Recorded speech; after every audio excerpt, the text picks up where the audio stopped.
Okay, so you're moving. Congrats. But for those of us with feline overlords, I mean cats, how do we make sure they think it's a good idea too? That's our deep dive today. Buckle up, cat people. This is going to be good. We've got tips from a YouTuber who documented her whole move with her cat, Rags. Plus, we hit up the Purina website, always a good source, right? That's right. And D, because everyone loves a little real-world advice, we've got some cat owner wisdom from Reddit. The trifecta. Exactly. And first up, patience, people. Patience. Our YouTuber learned that the hard way. Seems it took Rags like weeks to actually chill out in the new place. Yeah, see, we think, oh, cats, dramatic, but it's more than that. Imagine your whole world just goes poof. New smells, sounds, you name it. Cats, they live through their senses way more than us, so that overload, it's like sensory overload times 10. Of course they're going to be freaked out. Makes total sense when you put it like that. And in the video, poor Rags, she went full-on hide-and-seek champion, like camped out in the closet for days. Is that normal? Oh, totally. It's not really about the closet itself, more about what it represents. Think about it. If a cat in the wild feels threatened, what's their move? Find a little den, somewhere safe and enclosed. So when you're moving them to a new place, same instinct kicks in. They're creating their own little panic room. So that whole keep them inside for a few weeks thing, which both our YouTuber and Karina were adamant about, it's more than just, like, don't let them run away. Right. Their instinct is to map out their territory, and to them, that's not just your house. Until they've had a good sniff around, figured out, okay, this is home, they are way more likely to bolt if they get out. Not to mention potential turf wars with other cats. Nobody wants that. Okay, so safety first, check. But my indoor cat is already giving me the side eye just thinking about being cooped up. How do we prevent boredom from turning into, like, full-blown stresszilla? That's the million-dollar question. Remember, their job in the wild is patrolling, hunting, basically being on high alert all the time. Take that away. You got to give them something else to do, mentally and physically. So, like, puzzle toys. Make them work for that kibble. Exactly. And playtime. Never underestimate the power of a good feather wand session. Our YouTubers swore by it. It's not just them being cute and playful, it's their inner hunter getting a workout. Plus, burns off all that energy they're not using on neighborhood watch duty. She also mentioned grooming, which, let's be honest, most cats secretly love anyway. Oh, for sure. It's like a spa day for cats. Releases endorphins, just like a good massage for us. And for you, bonding time. Win-win. Okay, so we're being patient, keeping them inside and entertained. What else screams good cat move? Well, one thing that kept popping up was this idea of creating a safe space for your cat. Yeah, like our YouTuber, she said Rags practically moved into the linen closet for, like, 2 days straight after they unpacked the boxes. Exactly. It just goes to show having a cat haven, a sanctuary, whatever you want to call it, is super crucial during a move. So those cat beds that are basically fuzzy little caves, those count, right? Absolutely. Or even a cardboard box with a soft blanket inside. Cats are natural den animals, so that enclosed feeling, it's like instant security. So we got to think, what would a wild cat do? Exactly. You're getting it. And honestly, once you start thinking that way, making them feel comfortable becomes so much easier. Okay, so we've got the fort built, playtime's on the schedule, but we can't keep them on lockdown forever. What about outdoor time? Especially for cats used to, roaming the neighborhood, that's got to be tough. Yeah, this is where things get a little tricky. Purina made a good point, though even indoor cats, they still need some connection to the outside world. But letting them roam free in a new place, especially, recipe for disaster. Yeah, between cars, other animals, who knows what, not a risk I want to take. So what's the solution? Like cat leashes. You're a braver soul than I am, Yeah. but you're thinking in the right direction. It's about how to give them a taste of that outdoor life without, the dangers. All right, hit me with those safe alternatives. Well, Purina was all about catios. Catios, like a... Cat patios. Basically an enclosed outdoor space, but, feline edition. Oh, okay, I get it. Like giving them their own little kingdom. Fresh air, can watch the birds. Exactly, and completely safe. Genius. But for those of us who aren't about to build a cat annex, anything a little simpler. They were big fans of window perches. Oh, yeah.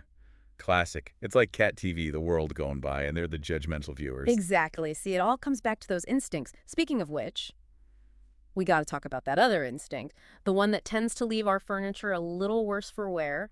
You mean the cat's got to scratch reality that our YouTuber so delicately put? That's the one. Yeah, my couch feels that on a spiritual level. And it makes sense, right? Yeah. Wildcats, they scratch to shed those old claw layers, mark their territory, even just to stretch. It's their all-in-one workout. and a redecorating nightmare. So how do we redirect that to, shall we say, more appropriate targets? That's where those scratching posts come in. Oh, right. Both our sources were all about they'd give them something good to scratch on. They won't destroy the sofa. Right. It's all about meeting those needs. Like, they mention horizontal scratching posts, too, which I guess some cats just prefer. Really? See, this is why I love a good deep dive. I learn new stuff about cats every time. Okay, let's talk basics. Food, water. Any special tricks there? Actually, yeah. The Reddit thread, believe it or not, had some gold on this one. Oh, Reddit wisdom. I'm intrigued. Right. So, someone asked about litter box placement, specifically, should it be near their food and water? And the answer was a resounding NO. Okay, that actually makes a lot of sense. Like, I wouldn't want to eat next to it, yeah. Exactly. Cats have a really strong instinct against mixing food, and, well, even the scent of it can be a turnoff.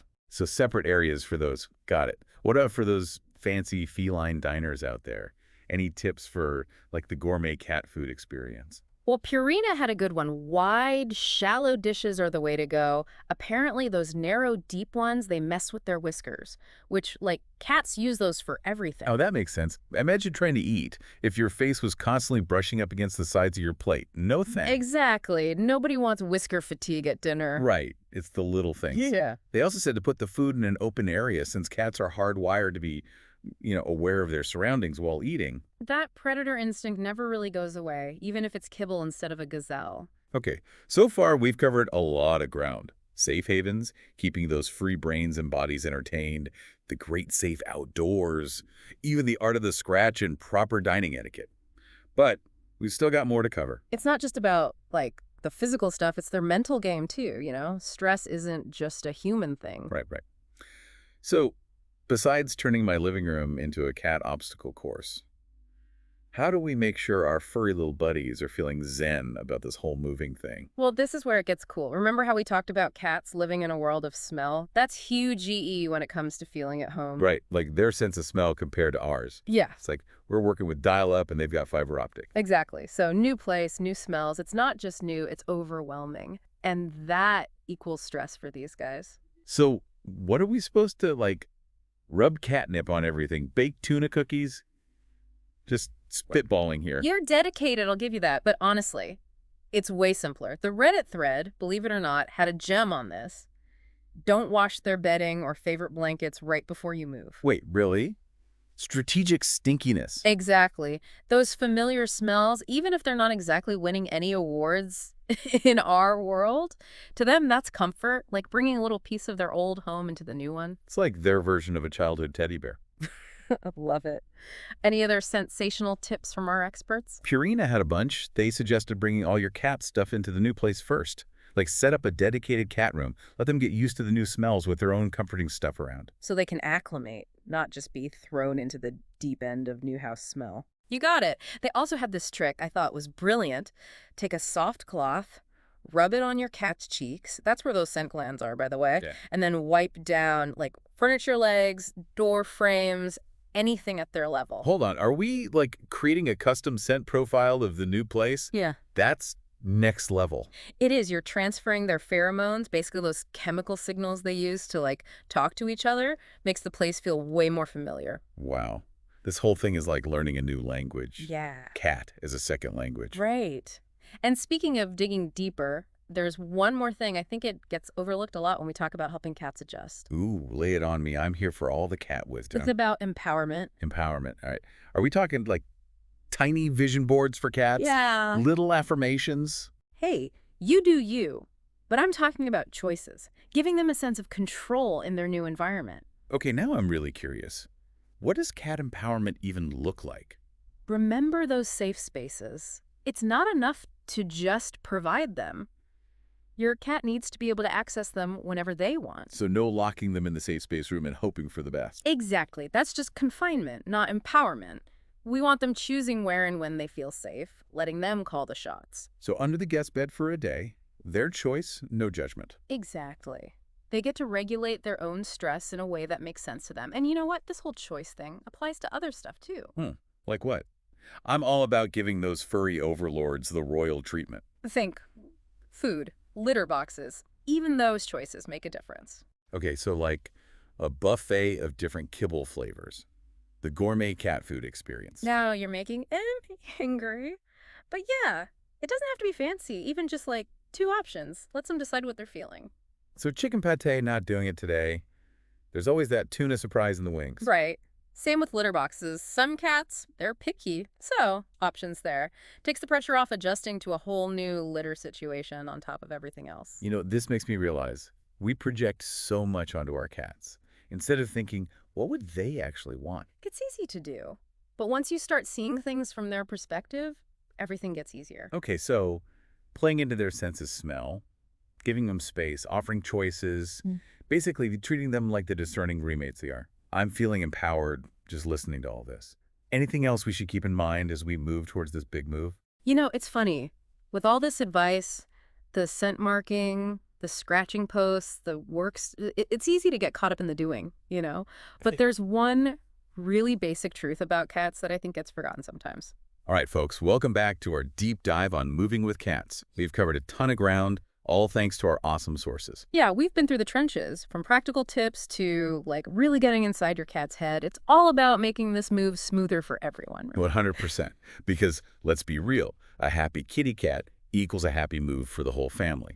So before we set you loose on your cat moving adventure, got a little something to ponder, a final thought to get those cat-loving brains working overtime. And trust me, this one's a doozy. See, we've talked a lot about adapting our N&W homes for our cats, right? But what if, and just hear me out, we flipped the script entirely? Ooh, okay, I'm listening. Spell it. What if, instead of just making the new place work, we actually designed it with our cats in mind right from the start? Okay, now we're talking. Like those elaborate cat trees, the ones that are basically jungle gyms, but for your living room? Exactly. But, like, think bigger. Imagine climbing structures built right into the walls, cozy little nooks and crannies everywhere. Maybe even a window seat that's like prime real estate for bird watching. So basically building a cat paradise within our human homes. I'm into it. Right. There's actually a term for it. It's called catification. And the best part is you don't need to be an architect or anything. Even small changes can make a huge difference. Like adding some shelves to a wall for a climbing path? Sure. Or like maybe even a whole room dedicated to being a cat wonderland. You're getting it. It's all about putting yourself in your cat's paws. What would make them feel secure, entertained, at home? This whole deep dive has been amazing. We've learned so much about making this move easier for our cats, and honestly for ourselves, too. We have, but here's the thing. Yeah. Every cat is different, just like every person, right? True. My cat's idea of a good time is probably different than, well, pretty much everyone else's. Exactly. So take all this awesome info, mix in what you already know about your furry little weirdo, Yeah.